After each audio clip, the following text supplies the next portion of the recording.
मैं हूँ डॉक्टर नीता आनंद। आज हम अंतर्राष्ट्रीय व्यापार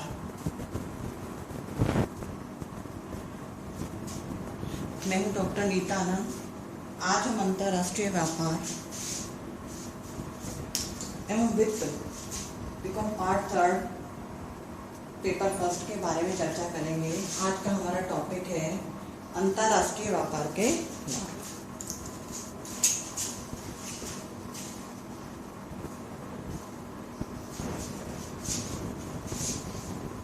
अंतर्राष्ट्रीय व्यापार से क्या फ़ायदा होता है? सबसे ज़्यादा ज़रूरी चीज़ है ये समझना कि अंतर्राष्ट्रीय व्यापार हमारे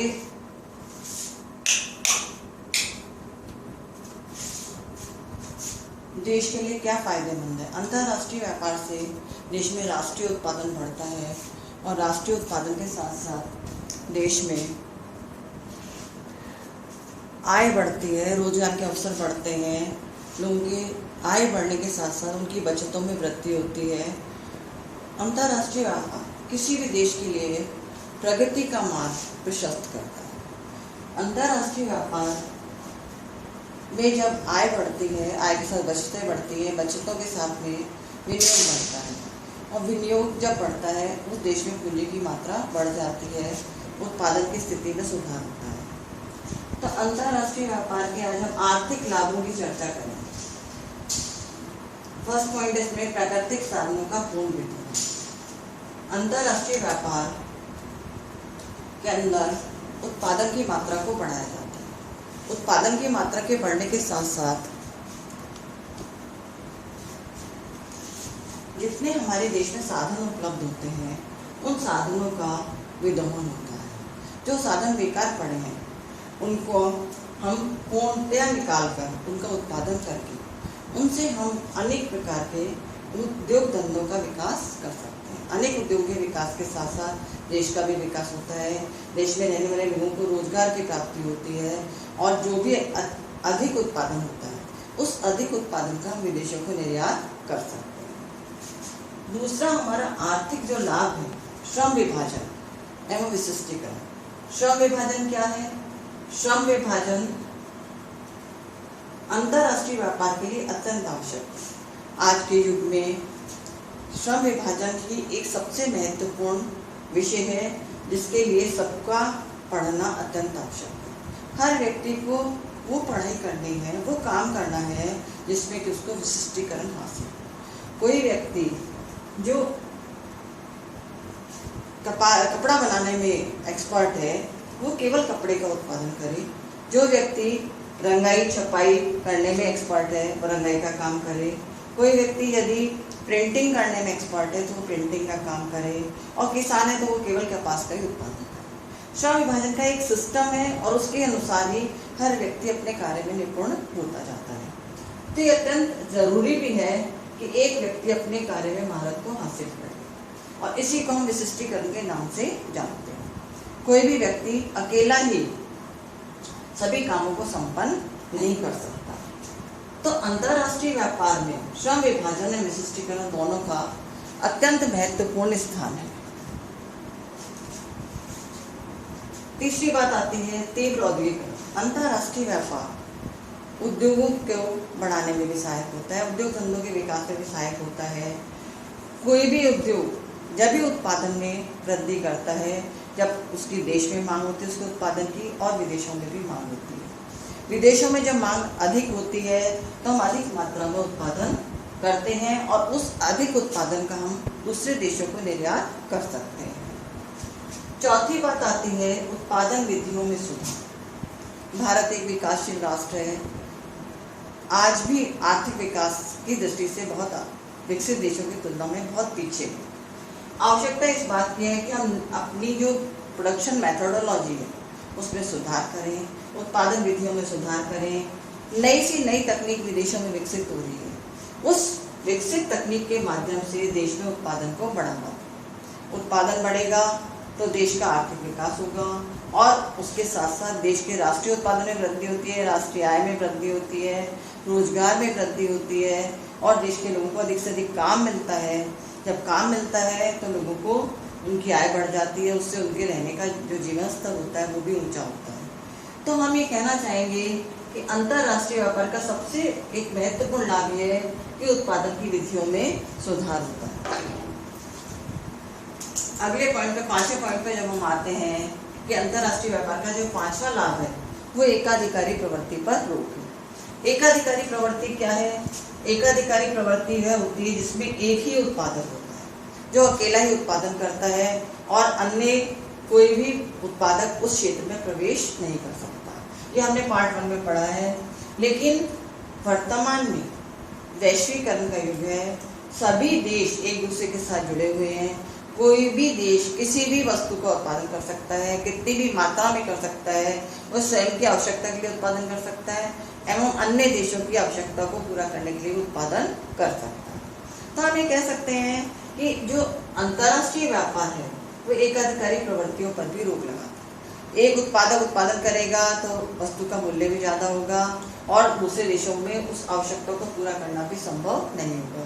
यदि सभी देशों में उस वस्तु का उत्पादन किया जाएगा तो एकाधिकारी की जो एकाधिकार करने की प्रवृत्ति है वो समाप्त हो जाएगी, उस पर रोक लग जाएगा और उस उत्पादन के क्षेत्र में प्रतियोगिता का विकास होगा और एक से एक अच्छी किस्म की वस्तु का उत्पादन होगा। अंतर्राष्ट्रीय व्यापार का जो छठा लाभ है वो है मूल्य उच्चावचनों पर रोक। मूल्य उच्चावचन का यहाँ तात्पर्य है कि वस्तु के मूल्यों में उतार और चढ़ाव, निरंतर वस्तु के मूल्यों में उतार चढ़ाव होते रहते हैं। यदि हम अंतर्राष्ट्रीय व्यापार की दृष्टि से देखें तो ज़्यादा उतार चढ़ाव किसी भी व्यापार के लिए लाभदायक नहीं होता। कीमतों में थोड़ी वृद्धि हो तो उसको जो उपभोक्ता होता है उसको सहन कर लेता है, उत्पादक भी वह अपना उत्पादन कर सकता है। लेकिन यदि कीमतों में ज़्यादा उतार चढ़ाव होते हैं तो बाजार में वस्तु की मांग में कमी होने लगती है। तो अंतर्राष्ट्रीय व्यापार में हम क्या करते हैं कि वस्तुओं का अधिक उत्पादन करके जो देश जिस वस्तु को कम लागत में उत्पादित करता है वह अपने उसी वस्तु का उत्पादन करता है और अन्य सभी विश्व के देशों को उस वस्तु का निर्यात करने लगता है। उसका निर्यात करने से उस देश को विदेशी मुद्रा की भी प्राप्ति होती है, प्लस उसकी लागत कम होने के कारण उस देश को लाभ की प्राप्ति होती है। एक उदाहरण बताती हूँ कि एक देश यदि गेहूं का उत्पादन करने में सक्षम है और गेहूं की उत्पादन लागत उसके देश में कम है तो उसे केवल गेहूं का ही उत्पादन करना चाहिए, और दूसरा देश जो मशीनें बनाने में सक्षम है उसे केवल मशीनों का ही उत्पादन करना चाहिए क्योंकि मशीनों की उत्पादन लागत उसके देश में कम रहती है। तो इस प्रकार से एक देश कम लागत वाली वस्तु का उत्पादन करके वस्तुओं के मूल्यों में ज़्यादा उतार चढ़ाव को रोक सकता है और अन्य देशों को उन वस्तुओं का निर्यात कर सकता है। अंतर्राष्ट्रीय व्यापार का जो 7वां पॉइंट है वो है प्राकृतिक आपदा में सहयोग। ये भी अंतर्राष्ट्रीय व्यापार का एक बहुत बड़ा लाभ है। किसी भी देश पर यदि कोई प्राकृतिक विपदा आती है, प्राकृतिक आपदा आती है, कोई प्राकृतिक रूप से समस्या आती है तो दूसरे देश उसकी मदद कर सकते हैं, उसकी सहायता कर सकते हैं। जैसा कि आपने अभी देखा है कोरोना काल में भारत ने सभी देशों की बहुत सहायता करी। हमारे देश में जो दवाइयाँ हैं वो बहुत कम लागत पर उत्पादन की जाती हैं। हमारा देश एक विकासशील राष्ट्र है, यहाँ ज़्यादा बड़ी पॉपुलेशन है, ज़्यादा मात्रा में दवाइयों की आवश्यकता होती है, तो इसलिए हम ज़्यादा हमारे यहाँ यूनिट्स दवाइयों का उत्पादन कर रहे हैं। जब कोरोना फैला तो पैरासीटामोल दवाइयों की आवश्यकता पूरे विश्व में उसकी मांग की गई, उसकी आवश्यकता सोची गई। तो उस समय अमेरिका जैसे बड़े राष्ट्र ने भी भारत को बताया कि हमें इतनी पैरासीटामोल गोलियों की आवश्यकता है, आप तुरंत इसका निर्यात करें। भारत के द्वारा सभी देशों को, जिनके द्वारा मांग की गई थी दवाई की, सभी देशों को पैरासीटामोल दवाइयों की आपूर्ति की गई। तो हम कह सकते हैं कि अंतर्राष्ट्रीय व्यापार प्राकृतिक आपदा को भी दूर करने में सहायक होता है। 8वां जो लाभ है अंतर्राष्ट्रीय व्यापार का वो है आर्थिक विकास। अब मैं ये आपसे जानना चाहूंगी कि आर्थिक विकास होता क्या है। आर्थिक विकास का तात्पर्य है कि देश का समग्र विकास, संपूर्ण विकास। संपूर्ण विकास में आर्थिक विकास के 3 क्षेत्र हैं: कृषि, उद्योग, एवं सेवा। तीन क्षेत्र हैं भारतीय अर्थव्यवस्था के, तीन भाग हैं। इसमें एक तो कृषि है, दूसरा उद्योग है और तीसरा है सेवा क्षेत्र। सेवा क्षेत्र क्या होता है, पहले तो हमारे लिए सबसे पहले जानना जरूरी है। सेवा क्षेत्र वह क्षेत्र है जो सेवा प्रदाता है, सेवा प्रदान करने वाला है। हमारे देश में 100 से अधिक सेवाएं हैं जिनको कि विभिन्न विषयों के एक्सपर्ट हमको सेवाएं प्रदान करते हैं। कृषि क्षेत्र से आप सब परिचित हैं। कृषि क्षेत्र एक ऐसा क्षेत्र है जो किसी भी देश की अर्थव्यवस्था का आधार होता है। अर्थव्यवस्था में यदि कृषि का उत्पादन होता है तो उस पर आधारित अनेक उद्योगों का विकास किया जा सकता है। कृषि उद्योगों के लिए कच्चे माल की पूर्ति का एक महत्वपूर्ण साधन है। यदि हम उन्नति करना चाहते हैं, सबसे पहले भारत को कृषि क्षेत्र पर विशेष फोकस करना होगा, तभी हम अपने उद्योग धंधों का विकास कर पाएंगे, हमारे उद्योग विकसित हो पाएंगे, कच्चा माल उपलब्ध होगा, ज़्यादा मात्रा में उत्पादन प्राप्त होगा और वो उत्पादन हम दूसरे देशों को निर्यात कर पाएंगे। औद्योगिक क्षेत्र के बारे में आप सब जानते हैं। जितने भी उद्योग धंधे, बहुत छोटे उद्योग धंधे, लघु उद्योग धंधे, मध्यम आकार के उद्योग धंधे और बड़े आकार के उद्योग धंधे, ये सब मिलकर किसी भी देश की अर्थव्यवस्था का निर्माण करते हैं, किसी भी देश की अर्थव्यवस्था को आगे ले जाते हैं। यदि देश में उद्योगों का विकास होता है तभी देश में लोगों की आय में वृद्धि होती है, लोगों के रोजगार के अवसर बढ़ते हैं, उनकी बचतों में वृद्धि होती है, उनके जीवन स्तर में सुधार होता है, उनके बच्चों को अच्छी पढ़ाई लिखाई के अवसर प्राप्त होते हैं। यदि किसी देश में आय कम रहती है, उद्योग धंधों का विकास नहीं होता है, तो वह देश हमेशा ही पिछड़ा बना रहता है। सेवा क्षेत्र के बारे में आपको बताया मैंने कि देश में हमारे यहाँ 100 से ज़्यादा सेवाएं प्रदान की जाती हैं विभिन्न एक्सपर्ट्स के द्वारा। सेवा क्षेत्र एक ऐसा क्षेत्र है जो बहुत तेज़ी से विकास कर रहा है। हमारी राष्ट्रीय आय का आज भी 52 से 54% भाग सेवा क्षेत्र से प्राप्त होता है।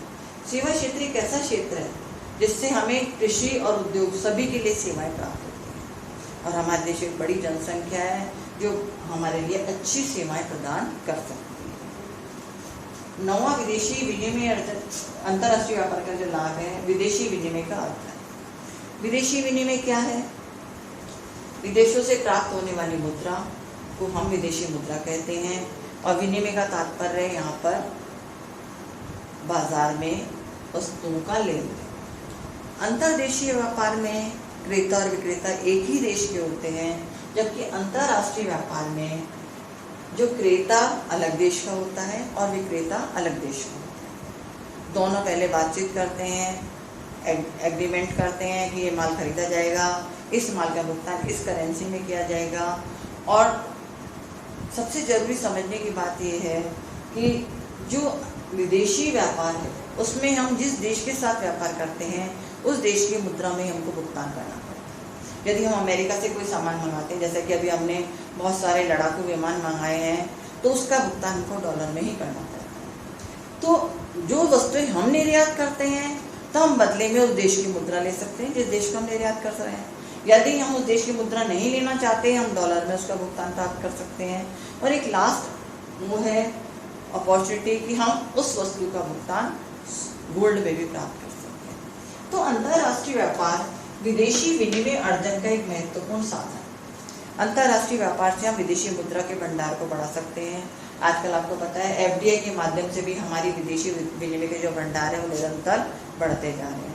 हमने एफडीआई को अपने देश में अलाउ कर रखा है और एक एफआईआई होते हैं, फाइनेंशियल फॉरेन इंस्टीट्यूशन इन्वेस्टर्स, उनके माध्यम से भी हम बहुत सारा पैसा अपने देश में विदेशी मुद्रा कोषों में प्राप्त कर रहे हैं। तो भारत के पास बहुत बड़ी मात्रा में आज की तारीख में विदेशी विनिमय भंडार एकत्र हो गए हैं जिनका कि हम अपने देश के विकास में उपयोग कर सकते हैं। अंतर्राष्ट्रीय व्यापार का लाभ का 10वां पॉइंट है सरकारी आय में वृद्धि। जब कोई देश उन्नत होता है, उद्योग धंधे उन्नत होते हैं, खेती उन्नत होती है, सेवा क्षेत्र उन्नत होता है, तो सरकार की आय में निरंतर वृद्धि होती रहती है। सरकार की आय बढ़ती है तो उससे देश का विकास होता है। सरकार की जब आय बढ़ती है, सरकार उस सारे पैसे जनता के कल्याण पर, जनता की आवश्यकता पर खर्च करती है। 11वां जो लाभ है अंतर्राष्ट्रीय व्यापार का वो है अधिक रोजगार की प्राप्ति।